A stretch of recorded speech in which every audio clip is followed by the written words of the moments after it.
Assalamu alaikum.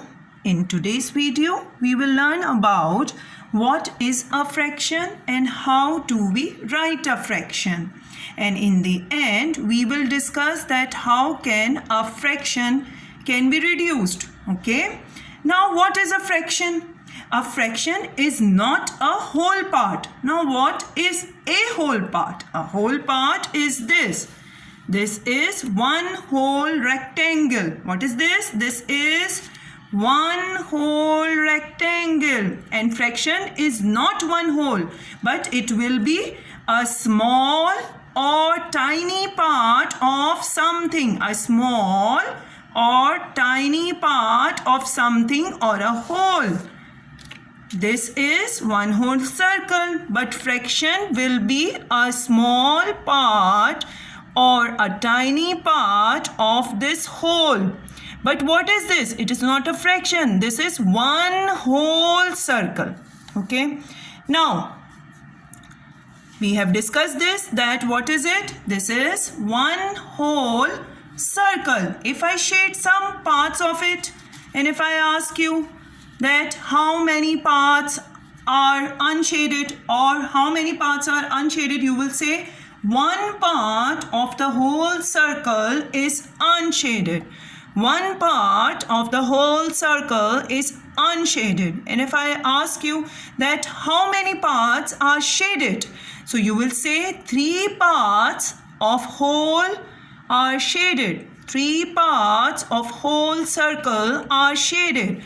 Now, in the last, we will say half of the circle is shaded and half of the circle is unshaded. Now, we know that what is a fraction? It is not a whole. It is a part of a whole.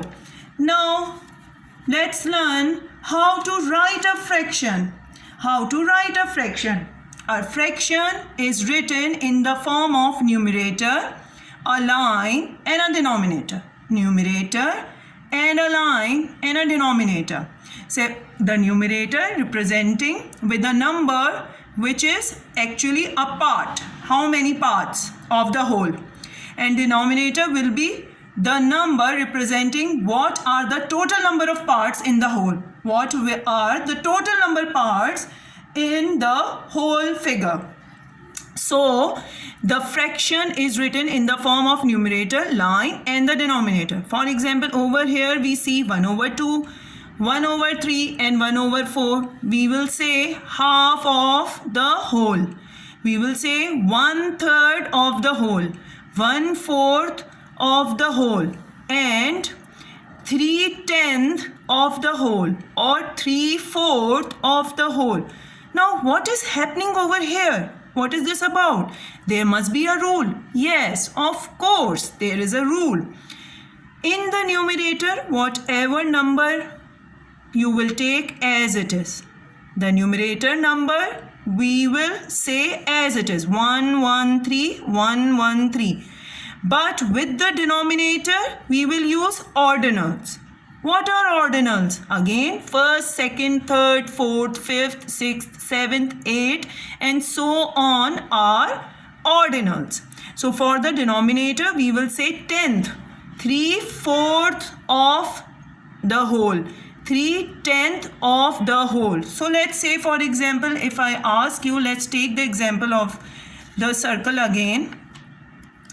So if I cut into 4 parts and if I ask you that can you tell me that how many parts are there?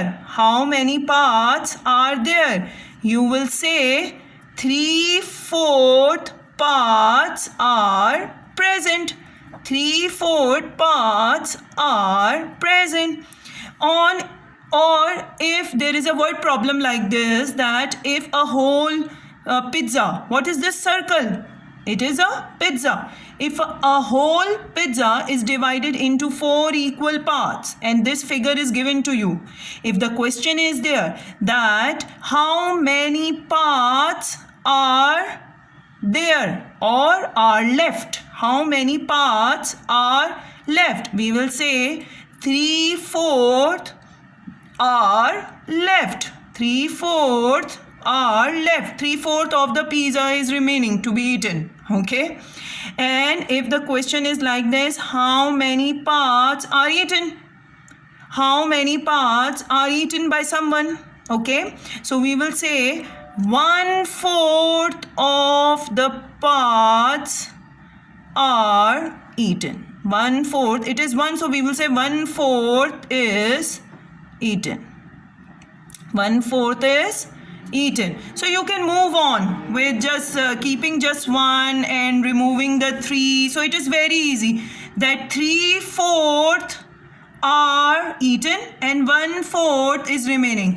If you keep the other half, we will say half of the pizza is being eaten and half of the pizza is remaining.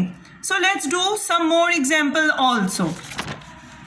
Okay, let's solve this. So I told you that we have to write the fractions. And how we have to write the fractions? We have to write the fraction in numerator over denominator form. In numerator over denominator form. In numerator over denominator form. Okay. Now, I told you that we have to write the total number in the denominators. How many parts? Total parts are there. 1, 2, 3, 4, 5, 6, 7, 8, 9, 10, 11, 12. 12. Okay. In this question, we will write with respect to the unshaded region. With respect to the unshaded region. So, how many parts are unshaded? 1, 2, 3. How many parts are unshaded? 3. Now take a pause. Up till here, it's okay. But I told you in the beginning, don't miss any part. And if you are with me till now, so here come a trick that how can we reduce? How can we reduce a fraction? Reduce a fraction. So if in writing a fraction you have come across such numbers in the denominator and the numerator that comes, both of them come in the same table. In the same table. Table means 2 times 1 is 2, 2 times 2 is 2. So these are tables. So if you see numerator and denominators are having or such numbers, they come in same table. So we reduce it. How we reduce it? Like this. 3 times 1 is 3 and 3 times 4 is 12. So your final reduced fraction, because we have reduced it from 3/12 to 1/4. Why is this called a reduction of a fraction? Because we have reduced 3/12 to 1/4. Okay. Now, for this figure, how many total parts are there? 1, 2, 3, 4, 5, 6, 7, 8. So where the total parts you have to write? In the denominator. Yes. Now, how many are unshaded? I told you in this example, we will solve with respect to unshaded. So how many are unshaded? 1, 2, 3, 4, 5, 6. 6. Again, it is very easy. You can have 6 and 8 in the table of, we can have 6 and 8 in the table of 2. In the table of 2. So let's reduce it. 2 times 3 is 6 and 2 times 4 is 8. So the reduced form is 3/4. So the reduced form is 3/4. This is simple. There will be no reduction anymore. So how many parts? 1, 2 and 3. So total parts in the denominator. And again we will solve this question. We are solving this question actually with the respect to unshaded part. And how many parts are unshaded in this triangle? 1. And we cannot have 1 and 3 in the same table, so we cannot reduce it. So if it is not reduced, this is your final answer. I hope all the confusions related to the fraction